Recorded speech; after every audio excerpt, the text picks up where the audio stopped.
All right. I accidentally had the good luck of finding myself in the possession of some new incandescent clearance lights. I don't want to put LEDs on. I want to keep everything looking right. And they're fairly hard to find, but I lucked out and got a set of original style clearance lights. So a couple weeks ago here, I loosened these screws up and sprayed crown in them. Now the newer style has a rubber puck that goes into the cab, but these still use old style rivet nuts. So I soaked them in it with crown after just lifting the head up a little bit so I could get down in there. Now I'm going to pop these off, and hopefully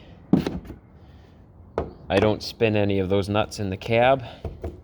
I really don't want to do that, but I'm suspicious some of these have been spun, which tends to happen.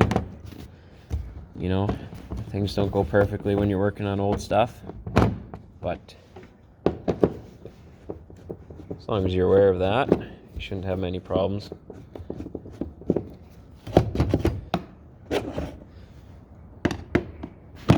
As you can see, these old ones are in really bad shape. So when I got the new lights, I decided I'm going to pull down my headliner now. I still hadn't had that piece out, and make sure everything up in the cab is okay. I've got a lot of holes in the cab. This thing has been butchered. It used to have a disco light on here. It's had flashers mounted to the cab corners, which are gone. There was no AC unit up here, so I don't have any holes from that. But a couple things, like these are just bolts I dropped in gigantic holes because I had nothing else to fix them up. I could really use a new roof cap, but that's expensive and I'd have to get it painted and all of that fun stuff. So I really didn't feel like it was something I could do right now.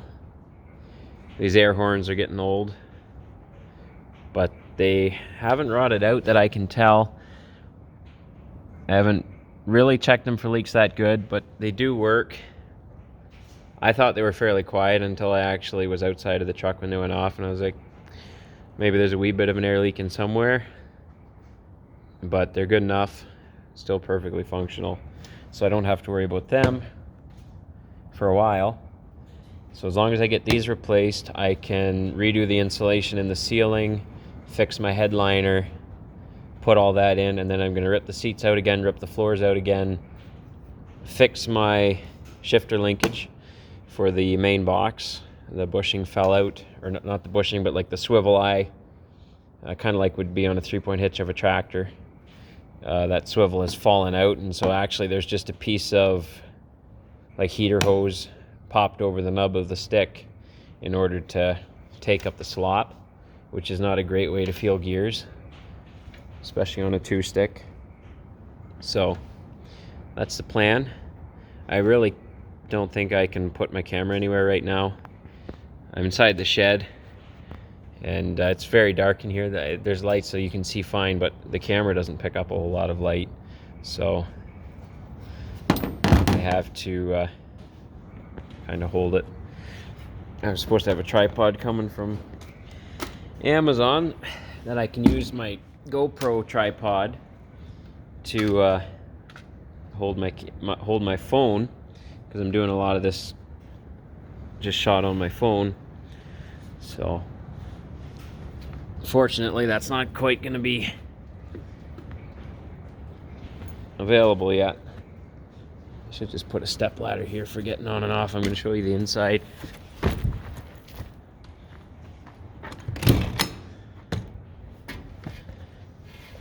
There was a little bit of mouse dirt in the headliner from years ago, but it wasn't bad.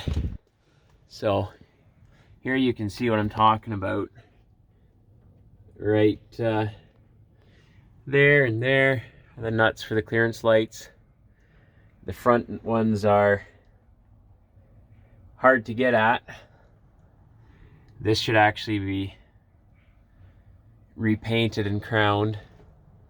I'm gonna spray the ceiling with something once I can figure out how to do that the best way without getting overspray or misting on any of the other parts of the interior, to just kind of reseal it. But there you can see things like the air horn lines. They are in good shape still, so no worries there. I'm pulling a ton of wiring out of the ceiling that wasn't really necessary, especially for the disco lights and stuff that aren't on there anymore. So I'm kind of impressed with the design of this cab, that they do have the speed nuts in. That's a really good idea. Something they must have cheaped out on between this truck and 85, because the other one does not have this good system. So it wasn't too bad getting the interior out. The headliner's in kind of rough shape, but this one's getting to be a problem for me to pull this out, because I can't really use my impact screw. I don't have it on me right now. I can't hammer the tool to loosen up those screws because I'm so close to my windshield, which these windshields should be replaced. And frustratingly, that fan that was added is all flathead screws, and I can't really use it on there either because it just slips out of the slot. I really wish the Americans had smartened up and using Robertson screws, which are the best screw in the whole wide world. But no such luck. Most everything in here is a Phillips head screw. So, oh well. We'll get at it. Alright, I got the... Yeah? So here's the new light. It's a United Pacific incandescent clearance light. Very basic, bare bones. Nothing fancy. It ran about 60 bucks Canadian, which would be, what, 45 American or so. A little bit expensive for what it is, but so are all truck parts. So remember a couple things. This is the hot wire coming out of the cab, which I have cut. And because this is the hot end, I have put this shrouded female end on. If you do have a style of electrical connector that does have a hood or whatever you want to call this, it's best to put this on the hot side.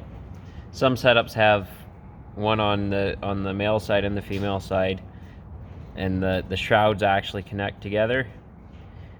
This style I have only has it on the one side, so always put that on your hot wire. That way if something comes disconnected, it's a lot harder for it to short out. You know, it's something where if you have the opportunity to do it better, then do it that way. They used a very good silicone on here. It was still actually tacky after 40 years. On the old ones, I didn't see any signs of water coming in.